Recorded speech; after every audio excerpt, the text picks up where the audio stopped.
Big Drive Energy live Wednesday afternoon. Our schedule has gotten all sorts of fucked in the last couple weeks, you being out in Colorado, which I won't complain about ever. But right now, it's just between all the things we're doing, all the people we're seeing, all the shitty road trips we're doing, it's just a cluster. It's just a cluster up in her. So thank you all for tuning in. Nice little Tuesday, 2 p.m. We've got a lot to talk about actually in the golf world, and that's Wednesday. Yeah, that's it. Wednesday afternoon. We got a lot to talk about in the golf world today. LIV Golf making some huge announcements yesterday. 2 separate, really interesting ones. We've got you could say 18 huge announcements. Yeah, exactly. An extra day of huge announcements, really. Wow. One could say. We've also got Amazon making a golf ball. I mean, what don't they make at this point? People are going to try it. You even said you may try it, right? Am I crazy there? My girlfriend will try it. I probably will stick with the ProView on. Okay, fair enough. And then we got to talk about the internet invite a little bit. We're going to talk about our trip to Houston, PGA Awards dinner. And then we do have some PGA Tour coming up this weekend and some crazy Nick Dunlap stats. Plus, as always on a Wednesday, WTF Wednesday, our favorite segment. I think we've got a whole chamber of them. We're going to do all that in 30 seconds. All right, let's tee it up.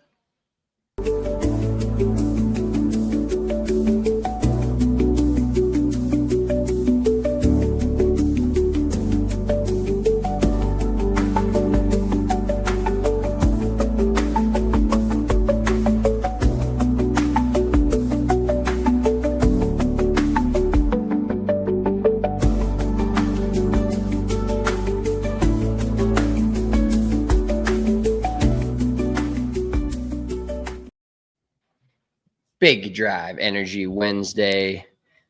Dude, let me just start off with this. Why does every hat I wear make me look like a fucking idiot? I was going to compliment it. It's a cool hat. It's just on the wrong head. Yeah, but like, why? You look like a little kid with a 10-gallon hat on. It looked like Elmer Fudd or some shit. And then this looks like it's way down low. It looks like it looks like your hat is out in front of your head. It doesn't look like it's on top of it. It looks like it's like here. Yeah, exactly. That's what it looks like.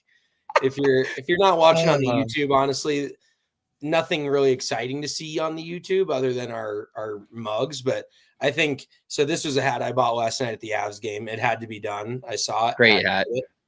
Great hat. And then I also got a quarter zip, a Quebec Nordiques quarter zip, which I was just cold and I forgot an Avs hoodie in New Jersey. So that's kind of part of the conundrum I'm running into, is just not having clothing in 2 places, which is a champagne problem for sure, but I just can't pack enough shit. And I always end up forgetting something. So like, I don't have a Broncos hoodie. I didn't bring an Avs hoodie. The only thing I have is a Nuggets hoodie. So that's kind of a mistake. I do have a few like golf hoodies because we've been playing some golf. Well, yeah, wait a moment. You're going to what, like 4 Broncos games in a row or 3, and you didn't bring a single Broncos hoodie on this trip? I know. I fucked up good, and it's 4 in a row, correct?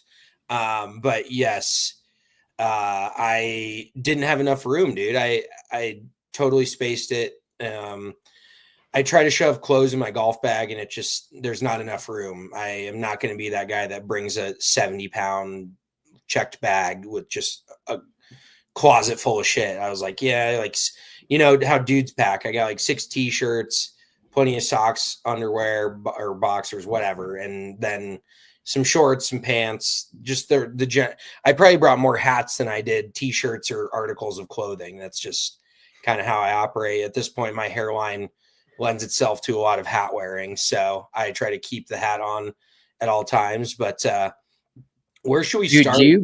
Do you bring around one of those Pins and Aces hat carriers? Because that is kind of not a free shout out. That's a shout out to our boys over at Pins and Aces. Their hat carrier is by far the best tool. If you're a golfer, if you're most dudes, like now that I think about it, I only hang out with dudes that wear hats. You don't wear a hat ever? you're probably not my kind of dude, right? Like Well, you're buddies with Parker Sperry, right? And he's not a hat guy, so that might be our only friend that's not a hat guy. yeah, And it kind of suits him, unfortunately. He's definitely, but he does have a great head of speckled lettuce on top of him. So it is funny though when you see somebody that's not a hat guy rock a hat. Oh yeah, they look like the biggest goober in the entire world. Like, imagine Parker with a hat on. It's probably terrible. I think he did wear a hat to golf one time, and it just was not. There you go. Everybody that doesn't wear a hat wears their hat when they do like this. Well, so in Houston, you put your hat on backwards for a photo, and then immediately hated it because it popped your ears out a little bit. Yeah, because I look like Dumbo. It was terrible. So maybe you're just not a hat guy. Like, well, and then we got the Josh Parise going, where my lucky hat was somewhere in this realm, and Broncos started scoring. I wasn't even that drunk. I was just I'm superstitious, not a little stitious. I'm superstitious and needed to get the hat going. So I had it like that, and Broncos ended up winning. Let's start. Should we start back, go all the way back to a couple weeks ago? Bear Creek. Yeah, let's go to Bear Creek. I want to see what you thought. I want to see what you thought of that place, because it is, if you haven't heard of it, it's one of the hardest golf courses in Colorado. I would say it's pretty private. It's men's only. Sorry, ladies. Men only. Last men's only club in Colorado. So it's pretty unfortunate, and it doesn't seem like they're ever going to allow women out there. That's just not in their future guidelines. I don't think they like it. Well, one of the funny things about playing golf in general, and I want to get to our little round at Overland Park as well, our little niner, just because I have a comment on that, which has kind of changed I'm changing as I get older. I'm changing my ways. But Bear Creek being a men's only club, for some reason, whenever I go to golf courses, I've played a lot of golf with my wife lately, grew up playing golf with our mom. She taught us how to play golf basically, and took us out on the course the first time. Whenever I play a golf course that's that fucking hard, I literally think to myself on certain holes, I'm like, what do women do here? Like there was a course that we played in Oregon, my wife and I and her brother, and it was not a regulation golf course. That's just get that out in the open. But there was one hole where I was just like, I don't know what a woman does here. I don't, because not, and yes. Well, what did Kylie do there?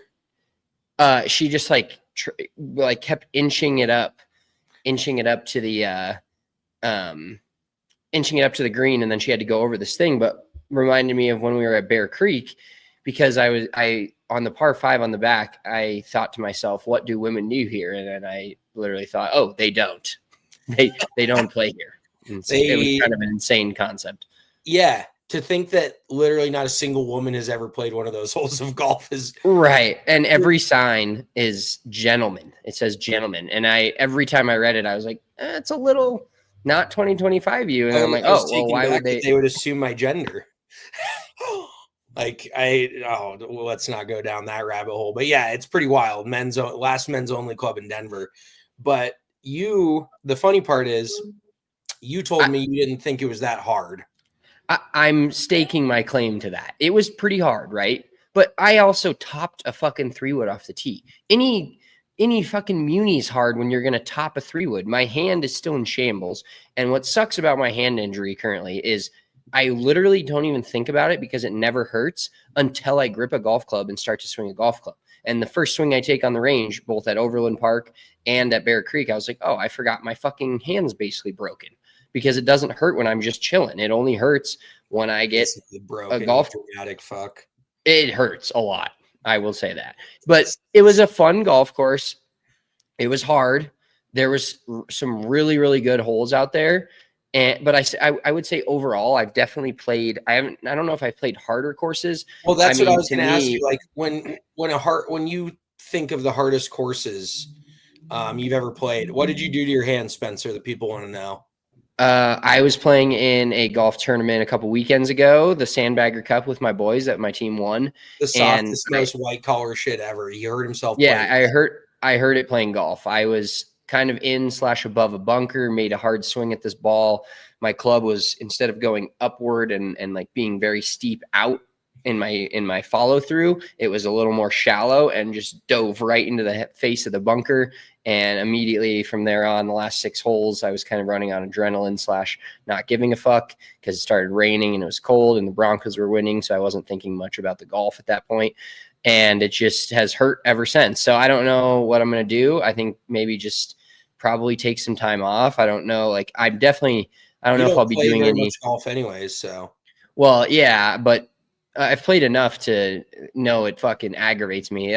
Feels great to hit driver, and chipping is decently fine. But when I get into an iron swing where I know I'm going to take a fat divot, I also am scared and it also hurts. So it's a double whammy for me. But Bear Creek was hard. Injured, buddy. It was hard, but TPC Colorado is harder than that to me by a mile. Like it was, the greens were hard and there were some shots that were difficult for sure. But you gotta remember, I'm sorry to cut you off, but you gotta remember we played TPC Colorado from like 7,700 yards. This course was 7,000 yards. Yeah. Like, I mean, for what it is, it's fucking hard. Like a 7,000 yard course in Colorado, the rating is like 76 from the back tees. Like it is.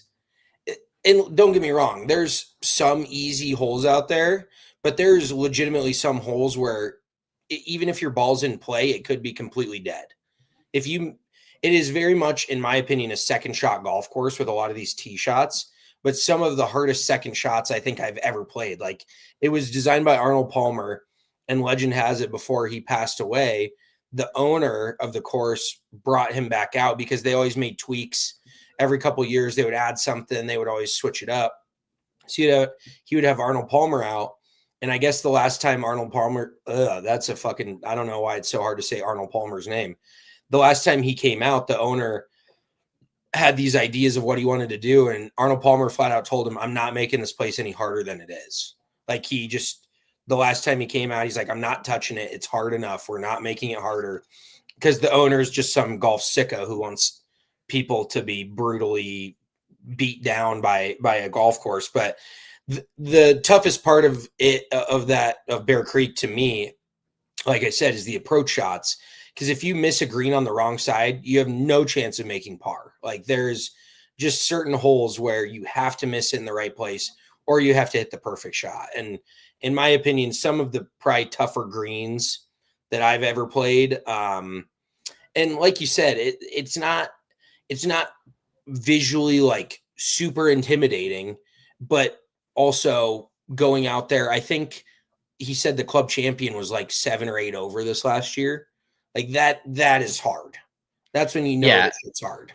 Maybe I'm a little, I don't know. You've been playing a lot of golf in other places and especially at sea level in New Jersey, but I feel like when we played Kiawah Island, it was way harder to me because like there's wind. It was a pretty calm, perfect October day.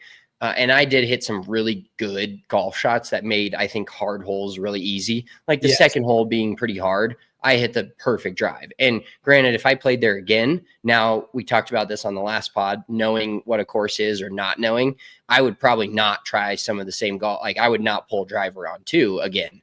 Even though I hit the perfect shot, I was just kind of flying blind and ended up hitting it in the right spot. So I think with my length, I made it a lot easier than it could have been. But to me, when I think of the hardest golf courses I've ever played, and maybe it's the conditions and the different types of grass, we saw a ton of Bermuda grass down in Houston, and I literally gave it the middle finger just looking at it because I have so many rounds of playing golf in Florida or South Carolina where I just remember how fucking hard it was to just do anything right. Just chunking and chips. And the greens are like legit Velcro sticky and fast at the same time somehow. Like walking on the ground, I just feel like I have no fucking chance. Whereas anywhere in Colorado, I feel a little bit more comfortable. And maybe this was another part of it is I missed a lot of greens that day, probably 12 of them. And I chipped it phenomenal, which is not me. That is not in my playbook is chipping as well as I did. But I think I had at least 6 chips from right around the green where I missed the green again, where I chipped it to even not even necessarily a generous gimme. Like it was a foot, 2 feet. And that I guess can make you feel like it's not as hard as it is because you're walking away with par and you didn't really feel like you hit any good, like we hit maybe one good golf shot. You know, you didn't have to putt. When I start scoring up in the mid to high 80s is when I am not getting up and down on around any greens, you know, and I'm chipping it to 15 feet, 20 feet, grinding over that, sometimes 3-putting that. Like that's where I get to be, oh my God, this is fucking hard. And it's a mix of me struggling, which I was struggling that day, but I was struggling so bad because I just hit some shots that are just not even relevant. I get where you're coming from. Irrelevant with my golf shots. Yeah, no matter how hard a golf course is, if you're hitting it like dog shit, it doesn't matter how hard. Like, it's going to be hard either way. You could be playing, you know, no offense, with Dobson Ranch, pretty flat in your face, you know, not a whole lot of trouble. If you're hitting it like dog shit, you're going to be making bogeys no matter how hard or easy the golf course is. But I actually want to hear what you think you shot there, because I have a number in my mind, and if you had just a round estimate. 84. That was exactly the number I had in my head. Because I did make a birdie. I made a birdie, singular, which took you till the 18th hole to do. So I also made one birdie, but guess what I shot? Yeah, 73, 74. Yeah, I shot 74. But you hit some fucking wonky ass golf shots. Your tee shot on number 11 was unlike anything I've ever seen you hit. And I thought it was in a Jeep Grand Cherokee's fucking backyard, like back fucking area. Yeah, I've been trying to mess around with cutting the ball, and it has not generally gone in my. I used to cut it almost exclusively. Then I got to drawing it off the tee this year, which I kind of need to do because it feels like it goes farther. And then, I don't know why I have these mental brain lapses where I stand on a tee. I'm like, yeah, I'm going to peel a cut off this left bunker. Like I haven't worked a ball left to right all day. That's literally my fucking laser focus. If I see a bunker on the left at 280, I'm like, I'm gonna fucking aim right at that and fucking peel one off of it. And that's part of the problem. Yes, exactly. Like when I visually see a cut, it's gonna be hard for me to like try to draw it towards that bunker. And then so I aim left and then I pull it into the fucking long schmoo. And then I ended up making a bogey there. But there was I got up and down. Like I was kind of in my bag on the back nine getting up and down because I missed 3 or 4 greens and had some pretty nasty up and downs. But I just wanted to see what you thought of the place, because it's you know, not every day you get to go play an exclusive tough golf course like that. But let me ask you this. Last question on this, then we'll move on. Do you think Bear Creek is harder, or Castle Pines Golf Club, or CGC? Rank those 3 in toughness. I'd go CGC toughest, Bear Creek second, Castle Pines third. But that's me personally, because I've played Castle Pines Golf Club once and I hit it fucking great that day.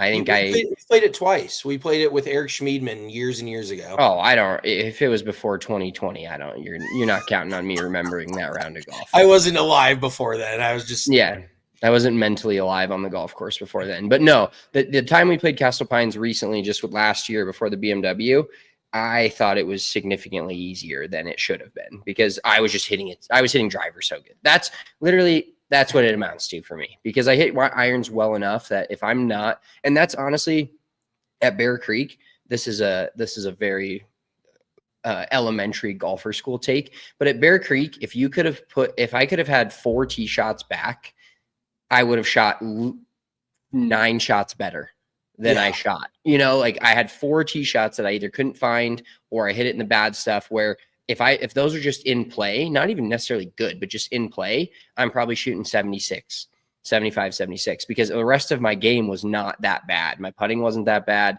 You know, I didn't make anything. I had a few pretty easy birdie putts that I didn't make. My wedge shots were decent. My long irons were decent, but there's 4 tee shots, including a cold topped 3-wood including a gap wedge that I needed to hit 130 yards and hit 104, and like 3 other shots where that I made doubles on holes literally because my tee shot was out of bounds. So not saying that it makes it harder or easier. Colorado Golf Club has always been tough for me because even when I'm on the greens, I feel like I'm in danger of 3-putting everyone. I didn't feel, and granted, just because when we played Bear Creek, I wasn't in the wrong spots, ironically enough, or I was just chipping, so it didn't feel that hard to putt.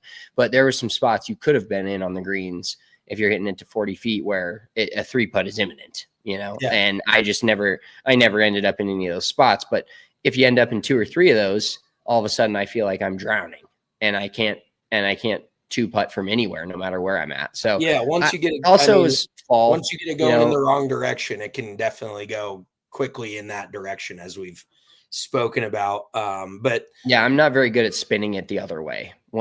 I'm not very good at stopping the fucking downtrend. You're snowball. not good at the snowball as it starts going down the hill is pretty much out of my reach at certain points. Totally fair. Well, that was a super fun day. Shout out Zach Folds, Jeff Folds. Blast of a round. Let's move on to the PGA awards dinner at Cherry Hills.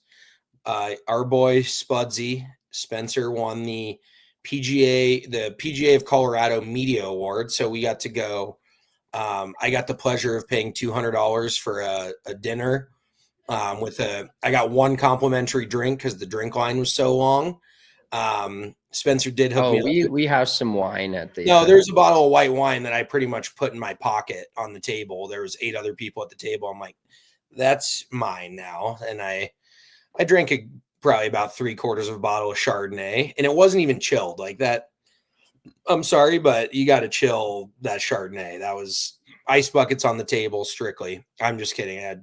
I was drinking it either way, but just very cool to see. I'd never been inside the Cherry Hills clubhouse. And although we didn't really we were in like one wing of it, but it was just so top notch, so sick. We were out on the deck outside at sunset overlooking like the pool and the tennis courts and shit. And that place is just as pure as it gets. Like there's probably not, if I ever get the pleasure of getting out there and playing, I would absolutely love to. Because it truly is probably, I would say, the most prestigious place in Denver, the most prestigious golf course. Yeah, it's up there, and hosting a few. It actually the fact that there's a lot of good places in Denver, like not that level, but a lot of good just clubhouses like the Flying Horses. That's not Denver, but Colorado Springs, just in the greater Denver area, 100 miles from Denver or less. But the cool part about Cherry Hills is that it's actually hosted professional events, which not many places here can even consider doing. So it also gives it that other leg up. And you're seeing pictures of there was a US Open there way back in the 60s, I want to say, or something like that. So it has that prestigious feel. And Arnold Palmer hit a 1-iron and drove the green. I think it was like 64 or some shit to win the US Open in a playoff, I want to say. I should learn my golf history better, but yeah, that is kind of one of the most famous probably golf shots hit in Colorado, I would assume. Yeah, and so it has a prestigious feel, but also the nice new feel. That was what was crazy about Bear Creek to me is it was just pure golf. That's what there's it's a time capsule. When we were having lunch, breakfast, brunch, whatever we called that at that point, I was like, are we in fucking 1980s? This place has it had the old Spring Valley fucking red plaid carpet scenario. Like it felt like legit we were in a different era, eating brunch on paper menus, the whole bit, which was cool. It's a cool feeling. The locker room, when I walked in there, I looked around and I thought I was having a flashback to even before I was born, which isn't possible, but you know what I mean? It's just that cool feeling of the golf consistently travels, and it gets, as the golf course grows, a lot of the stuff really does stay the same, especially in places where they have a membership where they want to keep it the same. So PGA Awards dinner though was cool. I'm glad I didn't have to do any sort of fireside chat. I think my award being the third After or fourth a couple one cocktails, you wanted to do a fireside chat. You were ready to get up there. I mean, I think I was, but once I would have actually had to do it, it would have been a mitigated disaster. So I'm glad I didn't have to do that. I think the lady, one of like the PGA, either the president or whatever she is, she kind of stonewalled me on the award. Like she didn't want to shake my hand, which is fine. What do you Did you mean? notice that? Like when I walked up to the thing and got my plaque, I shook Kyle's hand, the Colorado PGA president, and then I kind of like went towards her and she just like stood there with her arms crossed, and I was like, noted. And I just grabbed my award and walked back to my seat. Is it because you're not in black tie? You had a nice little plaid shirt on. Oh yeah, let me speak on that situation for a moment. So, did I fuck up? Yes. Did I not wear at least a jacket or a suit with no tie?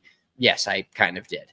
But this shit annoys me where I'm fully admitting that I fucked up by not wearing a nicer getup. But it literally got an email. We got an email the day of or the day before, I think when we were at Bear Creek, laying out the exact dress code of no tie, kind of business. What did I say? Cocktail attire or business casual? Cocktail hour, business casual. Yeah. So I just wear a long button down shirt, nice pants, nice shoes, whatever. And I wore a quarter zip and it looked like I might as well have been wearing rags. Like, I can't tell you when I walked in the door how many people gave me a dirty look. I'm like, dude, you're a PGA golf pro too. Like, you're not any better than me. We're all just here for a nice dinner at Cherry Hills. You're not a member here either. I don't give a shit about your $300 suit. I'm sorry, but I was definitely getting I honestly probably did you a favor by looking the way I did. You're like, you think I look bad? Look at my fucking brother sitting over here down in a bottle of Chardonnay in his fucking golf shirt and quarter zip. I did have dress pants on though. That is about. I was just gonna wear like, I should have rolled in like after a round of golf with just my golf pants on and some like tennis shoes and a quarter zip and a hat. Like, I mean, yeah. I did feel slightly out of place for sure. Yeah, well, and when I rolled up and parked, looking in my non-suit, non-tie wearing ass and just seeing everybody getting out of their cars. And I was just like, I was telling Kylie, I was like, suit, another suit, another suit. I'm like, do these guys fucking read? But I feel like I should have just worn a suit and I didn't, and it's fine. It's all over now. It's okay. I got my award. It was a fun night, great dinner. Not to mention we ran into our boy, Davis Bryant. Yeah, shout out Davis Bryant, playing on the DP World Tour right now. We're going to have him on here in a couple weeks again.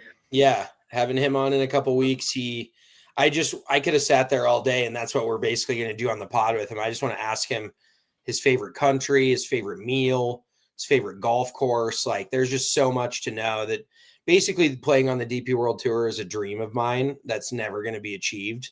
So I would like to vicariously live through him and ask him about, as an American, what he thinks of traveling over there.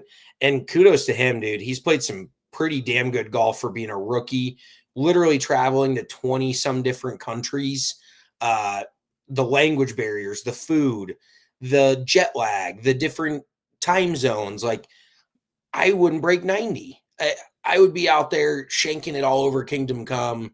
So the fact that he goes out and just, I will stop giving him the old double wrister here, but the fact that he goes from CSU to mini tours, wins the Colorado Open, wins the Rocky Mountain Open previously, to then getting out on going through DP World Q School, getting through, and then having a good season, relatively speaking. I mean, he wasn't like in the top 25 or anything, but holding his own out there, having a few top 5 finishes, playing some damn good golf. Like, the meteoric rise, what we just talked about thus on the golf course, when it goes downhill, his trajectory in stock is going through the roof, and it has jumped parabolically in these last couple of years. So if I was him, I just wouldn't know how to mentally handle it, because it's just been so much in such a quick time. But it seems like he's got like a great head on his shoulders. He's just super chill. Just goes out there and makes a million birdies. Like, I wish golf was that simple for me. Like, I think some people just have that mindset where they're like, it's just golf. Just go out there and get the ball in the hole. I'm like, oh, should I fade it? Does my grip feel right? I have too many tees in my left pocket. Like, my mind is just working way too much to actually just go out and simply play golf. Right. Yeah. They're just wired differently, I think. Yeah, and they're probably having all those other thoughts, but they can just sift through them and still make the golf swing that they need to make. But it was cool to see all the different people there, and it felt cool to be one of like the people awarded there versus not that, I mean, a lot of people from the PGA are going to show up, but it just felt cool to go up on that stage, they played some of our TikToks, no sound, of course, which was good, probably ideal. I wish I wouldn't have spent so much time editing those and doing all the sound, but yeah, they played a few of our TikToks up there. You could tell it was a either or proposition. There was some of the crowd when they were watching those was giving the look like the smolder, like I can't believe that. Yeah, and then there was some people that actually came up to us and were like, "Oh, I was loving when you were doing the thing and this." So it was cool to, it definitely wasn't. We're not for everyone. We know that. That's very clear. Not everybody's cup of tea, to say the least. Has been very clear since we started this podcast, but kind of cool to get awarded. And something I'm worried about now is as I was looking through the book, the dinner book, and with all the different awards and who I am and who all these guys were and where they work, but the committee that awards each award and picks each award is the prior year's winners. So now next year, I'm going to be on some sort of a committee to award the next media guy. I don't know if it spans to the whole bid or I just kind of do my part in the award that I've won, but that's a bit concerning for me going into, that's a 2027 or 2026 problem for me, but that's can't lie that I have been thinking about that. That is, I didn't even realize that that's how it worked, but it was pretty cool, dude. I mean, my highlight of the night was we were both in the bathroom, like, the two queens that we are, pissing in urinals next to each other. And this dude comes up and he's pissing. He goes, "Congrats, guys. Cool award." And I'm like, I didn't win shit, but thanks, dude. Cause I was in the video. So everybody kind of put 2 and 2 together that I was the other part of this. I'm not PGA. I've made that pretty clear, but the dude at the urinal was like, "Congrats, guys." I was like, "Thanks, bro. I fucking split this award down the middle. This is coming to me too.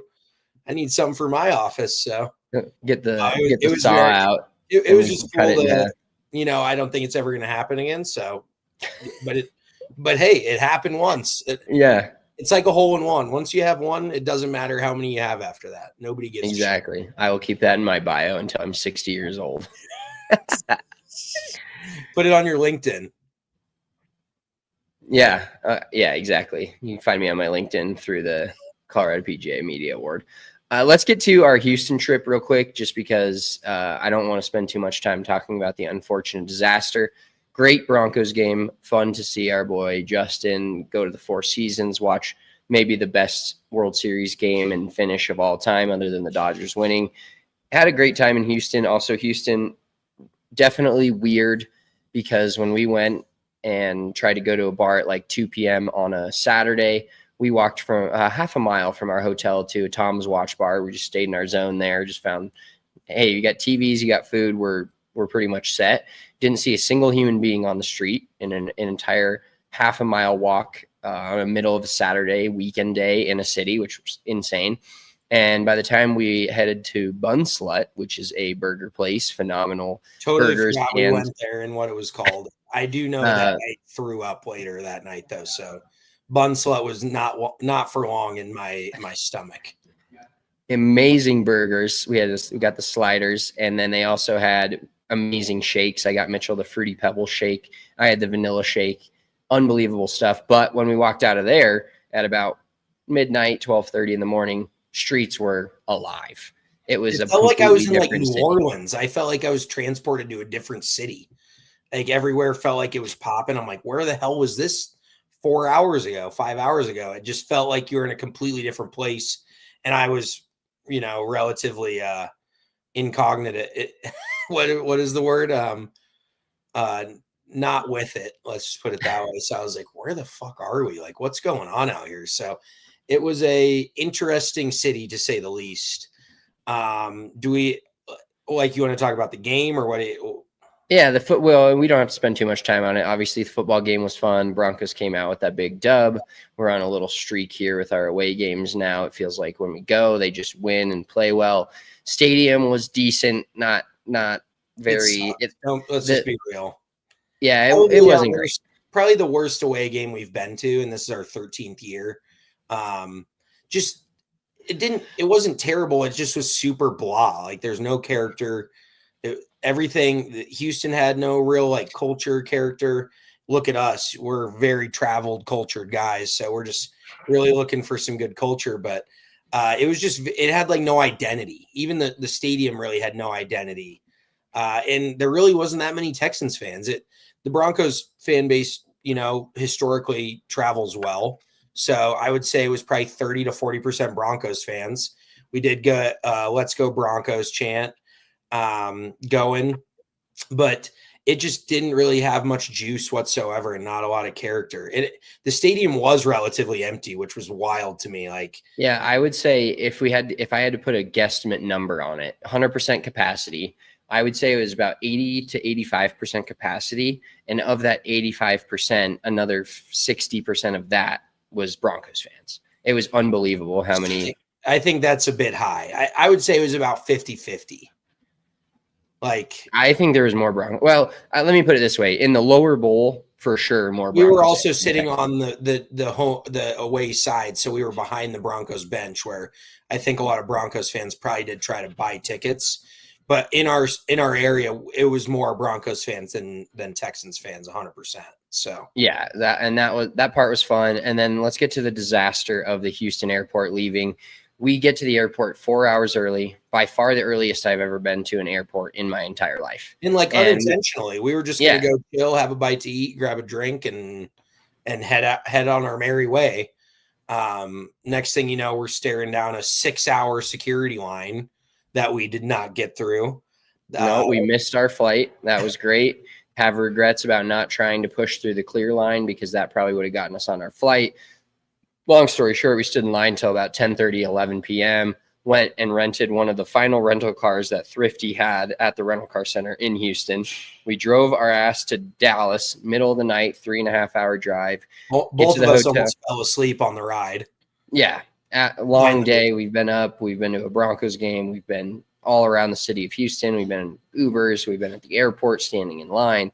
We both almost fall asleep on the ride home. We get to Dallas at 3 a.m., fall asleep at the hotel in Dallas at 3:30, alarm set for 6:30.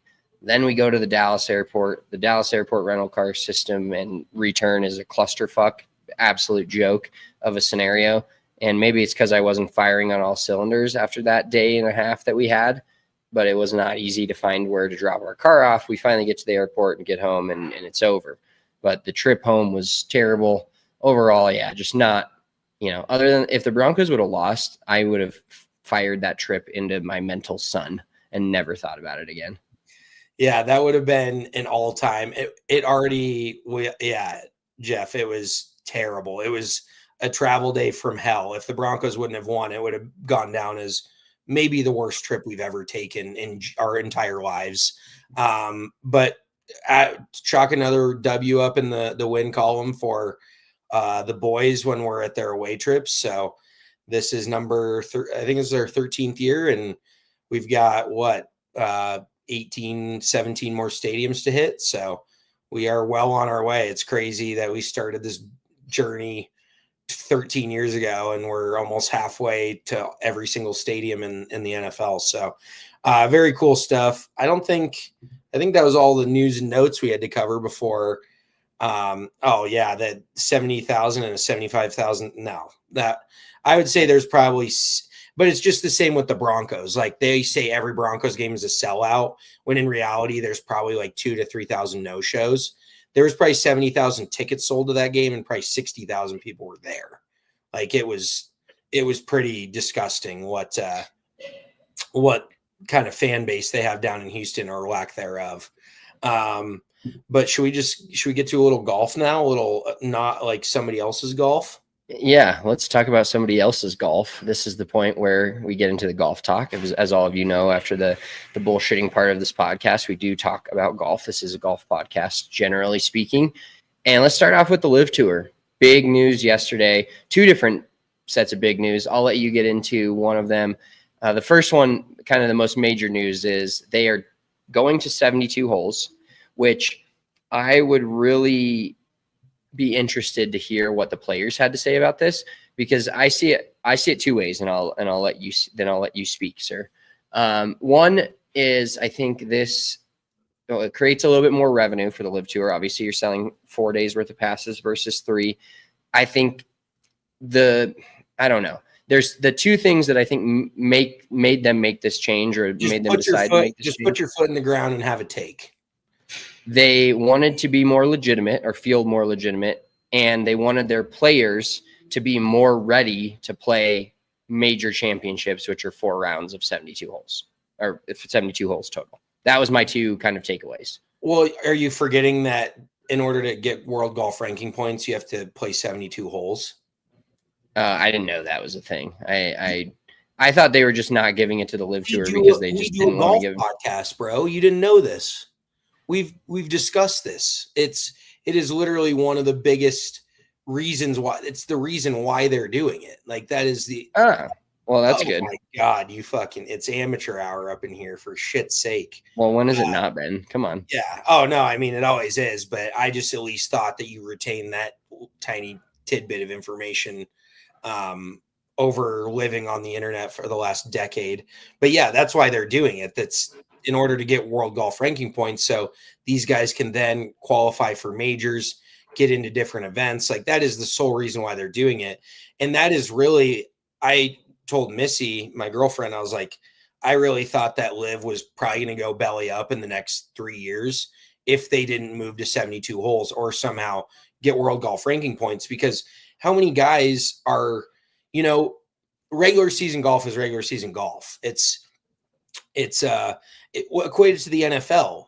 These guys, sure, 16 games of the regular season, 17, whatever. They care about some of them. They don't care about some of them. But what they care about is playing for a Super Bowl. And that is where in golf, these guys want to play in the majors. They want to win major championships. And the only way they can do that is through qualifying with official world golf ranking points. And they can't do that, obviously, if they don't get any points on the LIV Tour. So I just saw that as the main reason why LIV would eventually dry up and disappear. But now I think there's probably going to be some players that don't like it because they enjoy their 54-hole fucking scramble shotgun. But I think LIV is finally like, are we going to make it legit, or are we going to fold this thing? And then, the president of LIV talked to the CEO of PGA Tour, and it's the merger that's on the table and never going to happen. It's just never, I don't know if they're ever going to get anything done, but I think it's a huge step into the tour just staying a tour. Just the fact that there's another tour besides the PGA Tour now, like if you had told me that 5 years ago, I'd have said you're full of dog shit. But just the fact that there is another tour and they're trying to make themselves legitimate and keep guys like John Rahm, Bryson DeChambeau, Tyrrell Hatton, Joaquin Neiman, all these dudes, they're going to need to get world ranking points, because now you've got all these dudes over playing in the on PGA Tour Asia, or I'm sorry, not PGA Tour Asia, the Asian Tour, in order to try to gain world golf ranking points to do whatever they can in order to keep some status in the majors. Like Patrick Reed is playing all these Asian Tour events and shit. So I think that is the main reason for it. That's really the only reason why they're doing it.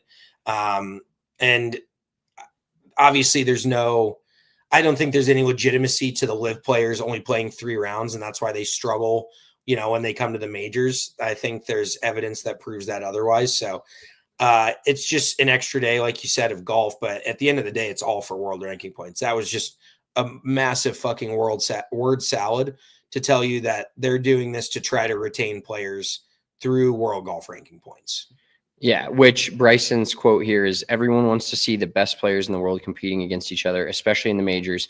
And for the good of the game, we need a path forward. By moving to 72 holes, LIV Golf is taking a proactive step to align with the historic format recognized globally.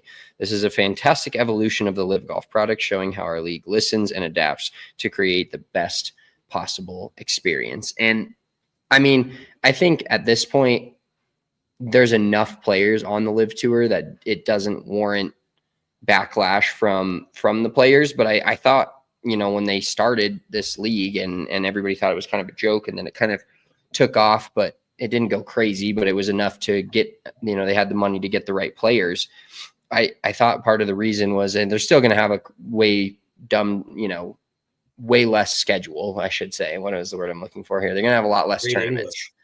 English. They're going to have way less schedule.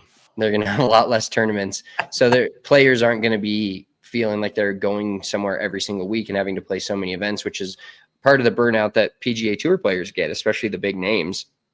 But I thought that the sale of 3 days versus 4 was part of the reason a lot of these guys were like, hey, I have more time with my family. And I guess that can still be utilized through the lack of events every single week. I think there's 12 or 16 events throughout the entire year. So a little bit more legitimacy there. And then as far as players getting on to the LIV Tour, there was a story I sent you. Wait, while you find that, I just want to bring this up real quick. Can you imagine the Majestics hearing about these tournaments going from 54 to 72? Like Lee Westwood and Ian Poulter and all these guys that have no chance of, they're just grinding to keep LIV Tour status, more or less get into the majors. They're like, mate, I don't want to play 72. This is me retirement tour. I want to go to me posh flat in the English countryside. I'm not playing no 72 fucking holes, you bell end. I bet that was pretty good. I held it together for that. But yeah, they probably hate this shit. All the dudes that basically went to the LIV Tour as an old folks home of golf, like the Lee Westwoods and the Graham McDowells. And oh, by the way, did you see Graham McDowell mention something about scraping together a living on LIV Golf? Like he actually used those words. And the dude made $30 million on the PGA Tour alone. And then I'm sure he's made another 30 to 50 million on the LIV Tour. So I don't think, slightly tone deaf on his part to, have your career earnings somewhere between, I would venture to say 60 and $100 million and say that you're scraping together a living. That's a bit far fetched. Yeah. Especially in this day and age where, in this fucking economy, Snap is gone. Fucking people are really shit. Just wonder where my next bowl of Fruity Pebbles is coming from. But there is another, breaking news from LIV Golf. This is a couple days ago. They're expanding the pathways to the 2026 league. So they're going to start awarding, you can earn your spot and play your way into the LIV Golf Tour at Black Diamond Ranch in Florida, which is the not the first week of January, but the second weekend after New Year's weekend of January. And so there's going to be for the LIV Tour. Yeah, exactly. And there'll be 2 more promotions through the international series.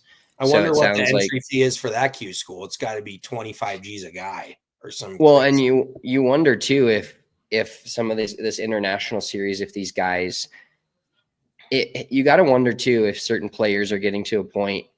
Maybe Davis Bryant's a guy to ask, where they're not necessarily qualified for the PGA Tour yet, but they can qualify for the LIV Tour. Do you make that jump and go and just know that you're going to be on a professional tour? Or do you stick with the DP World Tour or this international series or any of these other events you're playing in hopes that you continue to play better and make it to the PGA Tour? Like, it's an interesting kind of balance of those guys where it's like, well, I can go play, it's almost like I kind of relate it to guys that are really good in college basketball and they can go get a contract in Europe and play professional basketball. They maybe you're good enough for the NBA. They maybe just never got the shot or didn't have the right moment, but now they have a chance to play professional basketball. It's just not where they originally dreamed of playing, which was probably on the PGA Tour. Cause I think it's going to be, with the LIV Tour just being so young, there's going to be, I don't even think in 20 years when you have kids growing up now, like my son is going to know the LIV Tour and the PGA Tour as just professional golf tours when he starts watching them. But he's not going to grow up dreaming of playing on the LIV Tour. He's going to grow up dreaming of playing on the PGA Tour.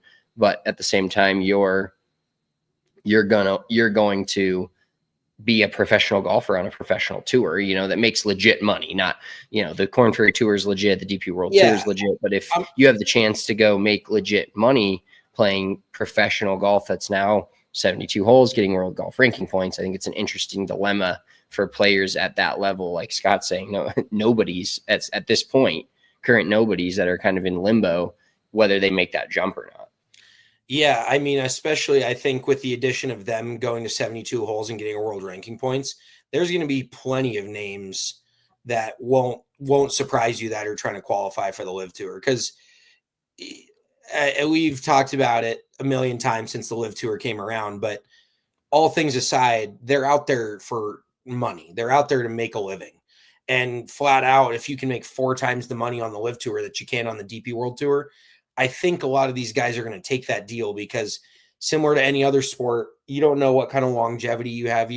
That's why Brooks Koepka made the jump, because he was injured and he goes, I don't know if I'm ever going to be able to return back to form. And then he did, and regretted the move, but it's just guaranteeing some sort of future income. And so, all things being equal, there's going to be a lot of bigger names trying to play on the Live Tour now, especially if they can get any sort of golf ranking points. And I can't say I blame them. I mean, the PGA Tour has done nothing but shit on its players.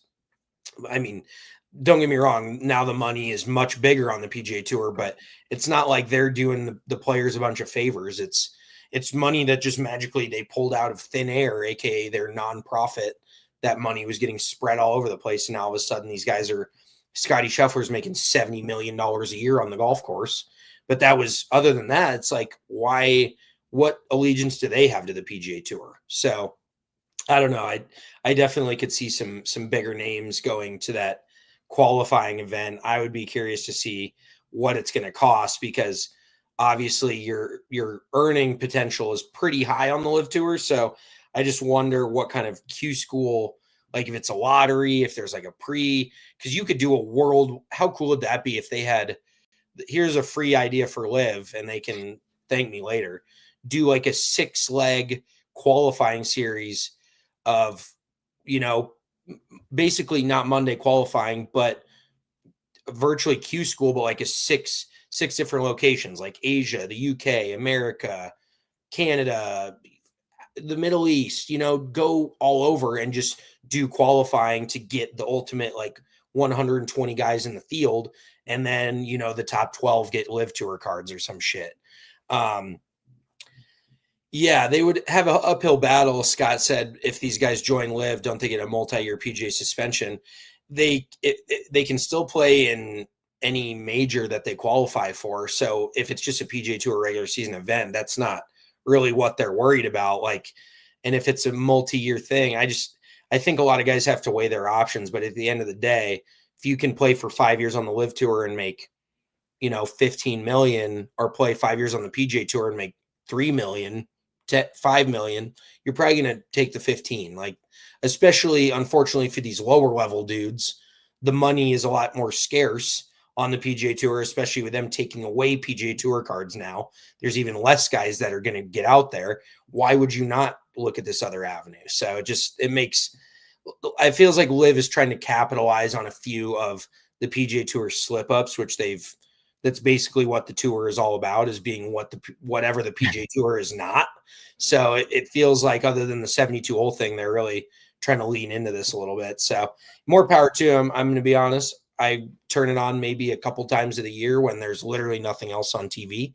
So I'm not a Live truther by any means, but I still think there's like a place for it at this point, because the PGA Tour's product is still not good enough to house all the best golfers in the world in one place, in my opinion.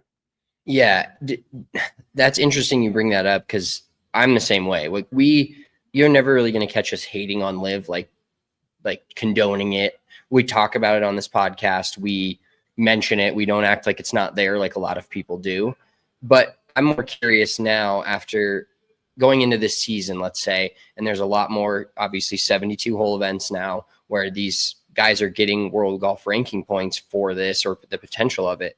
Does it make the tour more watchable in our eyes? Because I'm the same way. I legitimately love the Live Tour, in terms of, I still like a lot of the players. I love to watch Rahm. I love to watch Bryson. I love to watch Joaquin Niemann when he's cooking. Sergio Garcia is still fun. Like, there's so many names, but I just, for some reason, when I turn it on, I can turn on the American Express, and maybe that's not a great example, but even those middle, not the super low level tour events, but those middle level tour events still get me excited. And maybe it's because we bet on it. That has something to do with it, I'm sure. But overall, I'm like, I'd rather watch a Thursday morning of that then turn on the LIV Tour and it just feels like phony. really, and I don't understand. Maybe it will change if we're like, oh, if Joaquin Niemann wins this, he's won 2 LIV events, and if he wins this third one, he has so many ranking points that he's going to qualify for the US Open that's in 2 months. Like, that may bring some more weight to watching these events, or getting more eyeballs on these events. Yeah, and I really do think, for me personally, I could be completely off, but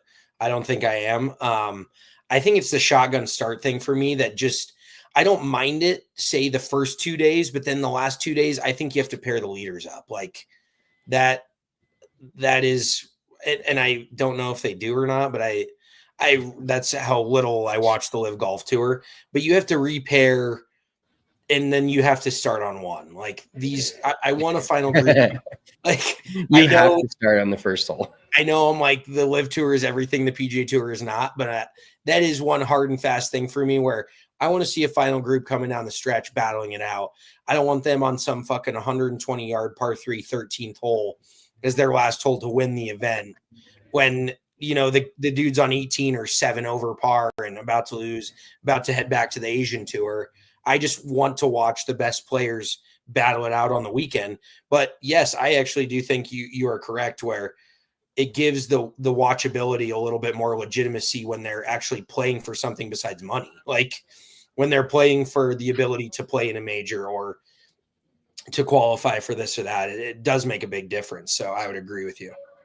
Yeah, it's going to be interesting to see if I kind of lock in more on the LIV Tour going into 2026. Maybe gambling picks, live gambling picks. I mean, Yeah, our maybe PGA Tour, maybe we should just cut the PGA Tour out because we're so ass at it, and just go, we're just live gambling only. Like, it could be good for our, you never know. Maybe the PIF wants to buy us out. Like, everyone's got a price. Yeah, we can move. We got a price. Speaking of prices, let's get into this Amazon golf ball, because this is just another step. Like, I don't know if there's a lot of people out there that vehemently hate Amazon. Couldn't be me, because just the ability to order just anything and everything that you can and have it get to my, I've got things that I order at work and they are at my house before I get home, is, a big corporation, whatever. It's just the absolute easiest thing to do is just go on Amazon and order things. And now they got their own golf balls, and I think it's worth trying them out. I don't know. You're going to have to see if you get some for your girlfriend, you're going to have to see because I'll be honest, like, I do like to play Pro V1s, but some of the time I don't care. And it's just that same snowball goes down the hill during a round of golf for me.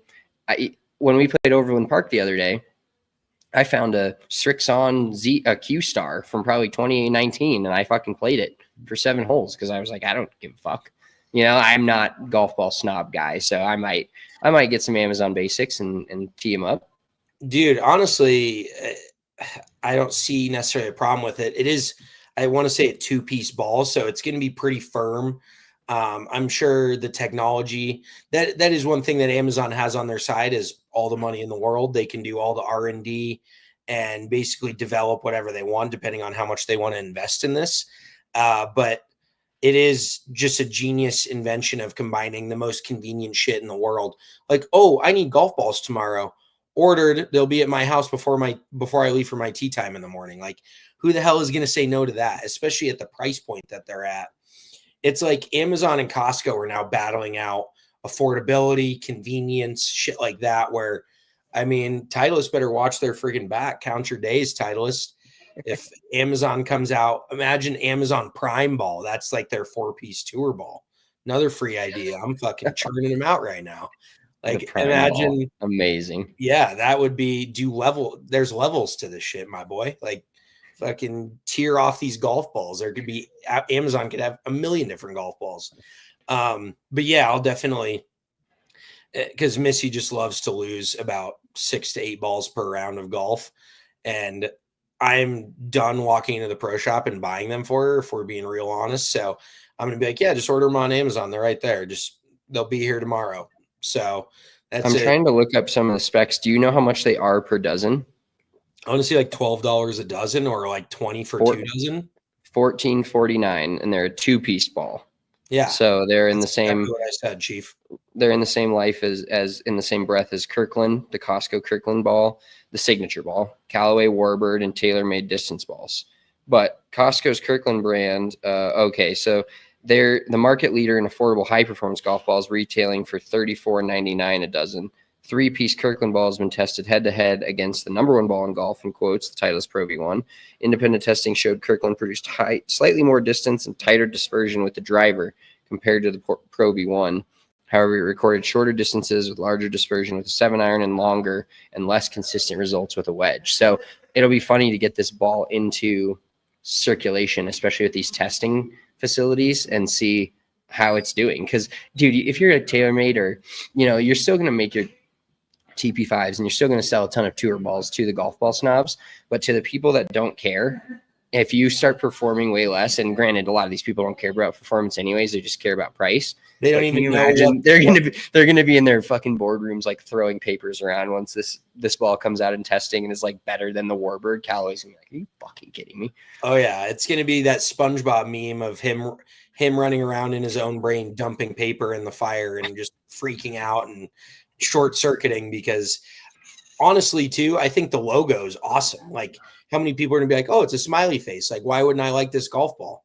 Like, something as simple as that. But that is the stupid shit. This is how golfers operate. And I'm not calling I love our mom to death. I don't think she's, but just there's a void of logic where our mom would rather play a dirty or a clean top flight than a slightly scuffed Pro V1 that has a speckle of dirt on it. So you're telling me somebody's like, oh, this is a cool ball. Like, that's how I buy wine. I see a cool label, I buy the wine. If I see a golf ball that's like wine and beer, both are like that. I'm simply a label buyer unless I really have one that I'm like focused in on. If I go to that liquor store and I'm getting Modelo's, I'm getting Modelo's. But if I'm not really too keen on what I want to get, I'm just looking at the label and going that way. 100%. So yeah, it's golf balls, the same thing. Oh, that's a cool logo. I'll do that. Should we touch on the Internet Invitational quickly? I feel like if you've got anything on it. I mean, I feel like Luke Kwan's all over the internet. I haven't watched a ton of it, to be honest. So I don't really have quite the take. I've actually watched the first two. I have not watched the final one. I just have to say the views are insane. I think they're at the first two were combined over 10 million views inside of 5 days. So they're basically doing like fucking NBA finals numbers out here on YouTube. The editors of it are like who's putting them together is just they're cooking. They're getting promotion or a new job production value is phenomenal. The golf course, honestly, like Big Cedar Lodge, kind of didn't look like anything that special to me. I wasn't that like impressed by it, but yeah, I just wanted to touch on Luke Kwan and get your opinion, because I have never seen a cockier. Like, I just don't even know. I've never met a player, quote unquote, of that level that in his realm, like, he needs to be humbled so badly, because Luke Kwan's got Sean Payton vibes going on. But like he's coaching his fucking local D2 college. Like, he's not on the PGA Tour. If anybody could say the shit that he was saying, it's a PGA Tour player. I want Luke Kwan to go head to head with like Ricky Fowler, and I just want Ricky Fowler to shove it down his fucking throat. Like, just gag, like fucking, I don't even know, begging for air. Like, because that dude was the most pompous douchebag. And I got to say, like, I am a Barstool fan. I like PFT. I like Big Cat a lot. I like all those guys. And PFT was getting like shriveled. At some point, I would have been fucking absolutely ripping this guy. Like, when Luke, and it's not necessarily the fact of him showing up late. Obviously, that's a problem. But then just zero remorse. Ryan Whitney ripped him a new asshole, which was awesome. That was probably the best video. But that just goes to show you, like, that's the problem with kids that grow up golfing, is they don't have friends to check them. They don't have teammates. Like, they don't have anybody to pull them aside and be like, what the fuck are you doing, dude? Shut up, go play golf, tell them you fucked up, you're sorry, and move on. Like, but don't be like, oh, I wish I would have woke up, and then tell PFT, oh, you're not going to make this putt. You can't hit this shot. I'm going to hit it closer than you. Your ball doesn't matter. Like, it just was beyond words for me. I could not believe what I was watching, and it almost seemed like a bit because he's not even the best player there. Like, Brad Dahlke's better than him. Fucking, he's probably the second best player there, and it's the Internet Invitational. It's not the PGA. And they're like, well, it's not PGA Tour China. He probably won 5 times the amount at this Internet Invitational than he won on PGA Tour China. Like, don't get me wrong. A win on a PGA Tour affiliated circuit is awesome. Like, congrats. But to treat this like it's an absolute nothing burger when you've got basically a PGA Tour level purse on the line, it just, I was at a loss for words. Like, I don't know if I've ever seen a bigger golf douchebag in my entire life on the internet. And then I see all these TikToks, all these people like, you could never make me hate Luke Kwan. I'm like, what has this dude done to make you like him? Like, what? He's not cool. He's not funny. All he does is play some good golf. Like, yeah, I mean, that is kind of the eye-opening thing is you see like Kyle Berkshire. You see him on TikTok and Instagram, and he looks like the iron of fucking golf. Like, it looks like the dude does nothing but hit it to 3 feet on every par 5 with wedge in his hand. Which that reminds me, Scott and Mitchell, you got to get on this because it's on your phone. We generally post when we post something from a course. We did play Bear Creek, and I think both of us rinsed it on the par 3 that we decided to take a video on. So you need to post that because you didn't rinse it. You were in the fucking weeds. Cool. I rinsed it.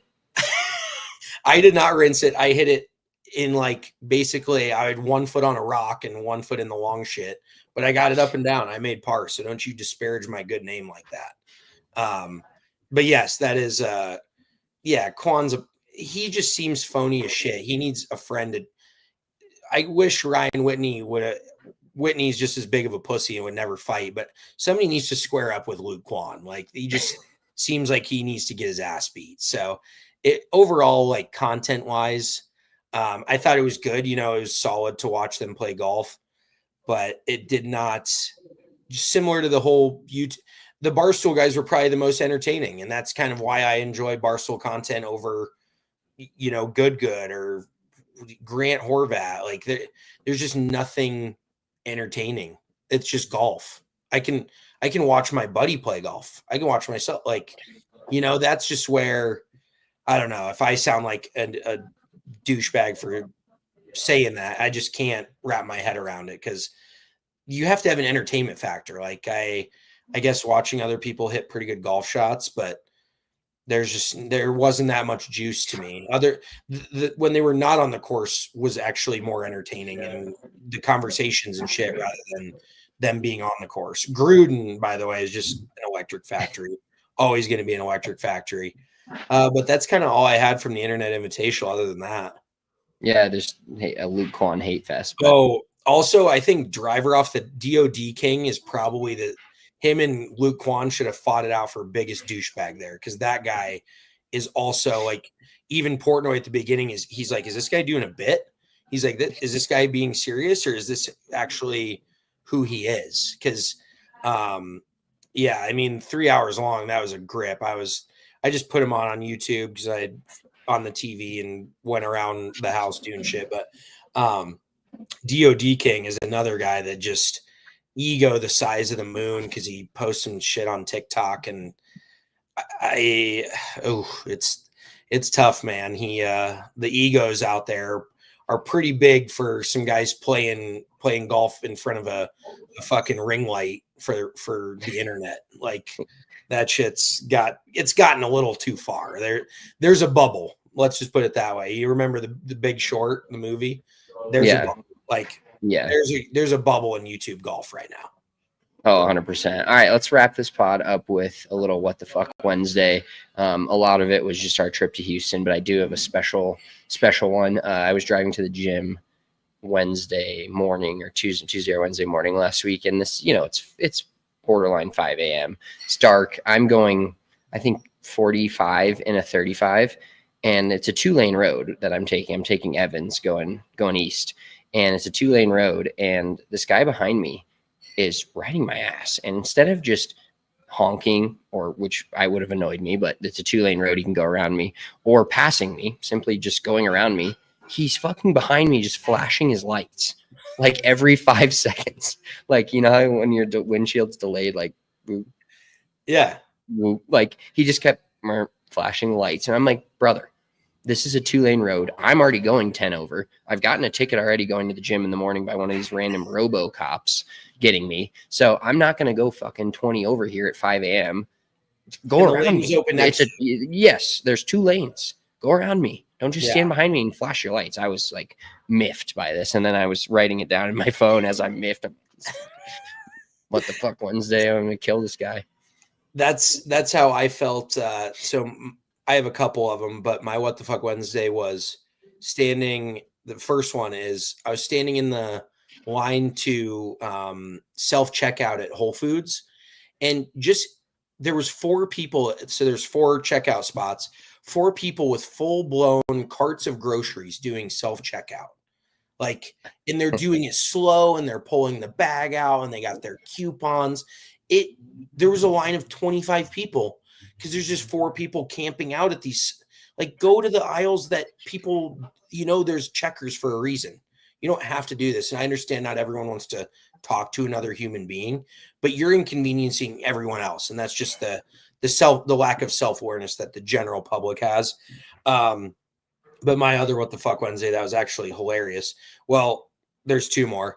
One was you putting your bag under my seat, your backpack underneath my seat on our flight to Houston. Any of Jacob, just finish yours and then we'll get to that. Okay, got you. I was about to throw a fit because you had all the leg room. First of all, there should be 4 leg room areas for 4 people. There was only 3. So then Spencer had to move his backpack over because this other lady sat down next to him. So I had no leg room on our flight in the economy plus seat that I booked because I'm a privileged person. And I enjoy the extra leg room for my 5'8" frame. And then I have no leg room. I was immediately, and it wasn't even your fault, but you had no remorse. And I was looking at you like, are you fucking kidding me, dude? Like, I wanted to look at the lady just shut. I wanted to be like, and the other thing, I'm not going to keep going too long, but the fact that airplanes, flight attendants tell you every backpack has to go under a seat, it does not. I have 1 bag and it's a backpack and it's going in the overhead bin. So I have leg room. I paid for a flight just like everybody else did, just because it looks like a backpack. Make it look like a suitcase, I guess, and fucking put it in the overhead bin. So then everyone's got their shit jammed under the seat. I have no leg room. I was fucking heated. Last one was my stomach has still been just super fucked up. I don't know what's going on. I think I have a parasite, or I don't know. If I had a tapeworm, I would assume I'd get skinnier. So I don't think that's it. But we go out to a nice Italian dinner this last week. And so I bring an Imodium with me just so I'm not just living in the bathroom after this Italian food. And after the meal, I asked Missy, she had it in her purse because we're at that point in the relationship where she holds medication for me. I'm like, can you get me that Imodium out? And she like takes it out of her purse and just like slowly like shows the entire restaurant that that she's handing me something. And I'm like, you just flash it to look at him. He's fucking taking pills after this meal. Like, he doesn't want to shit his pants in the booth, I was like, you could have slid it under the table to me. It was just so. She's just a savage, bro. Yeah, I was like, is this show and tell with the whole restaurant showing him what kind of fucking pills I'm taking after this meal that I just ate? So that, but we were cracking up about it. I was cracking up. She was cracking up. I'm like, just slide that shit under the table. Back to, will you pop that comment back up real quick? Jacob, that's a pretty loaded question, brother. I would say if it depends upon how you feel about the gift card. If you're one of those people that don't mind spending more than that, you can definitely go a different route. I'm going to go the route of you want to spend $200. I would say go get yourself a new wedge, whether it's you replacing your sand wedge, replacing your you have a gap in your wedges, maybe look up if you have, like, let's say just a pitching wedge and a sand wedge, and your pitching wedge is 46 degrees, your sand wedge is 56 degrees, look at getting a 52 or a 50. But if you don't want to spend more than the gift card, I think buying one club, I think I would go with a new wedge, or a wedge that fits a gap that you have, or 60 degree, whatever that ends up being. I would agree. Or a used 7-wood. I'm sure they're hitting the used rack now a lot because everyone jumped in on that fad. For anybody out there, I'll keep this short, but used woods, totally fine. Used irons and wedges, maybe a little different. They might be a little worn out, but buy used woods. You don't need a new driver. You don't need a new 3-wood, depending on your budget, obviously how much you want to spend. But I've played used clubs for more of my golfing life than I've played new clubs. I've been lucky enough to get free clubs and shit. Otherwise, I wouldn't be buying new clubs in the first place. So buy a used 7-wood, that's always an option as well. Word. Well, that's going to wrap it up for us on Big Drive Energy. We appreciate you all tuning in. Can you be any quieter? Can you whisper to us? Give us a thumbs up on the YouTube. If you are watching this on there, that always helps us. Make sure you follow us on all the socials at Big Drive Energy Golf on Instagram, Big Drive Energy on X and TikTok. Appreciate you tuning in. Have a great weekend. We'll be back most likely next week. If not, the week after. Peace. Eventually. Peace. Eventually, we'll be back.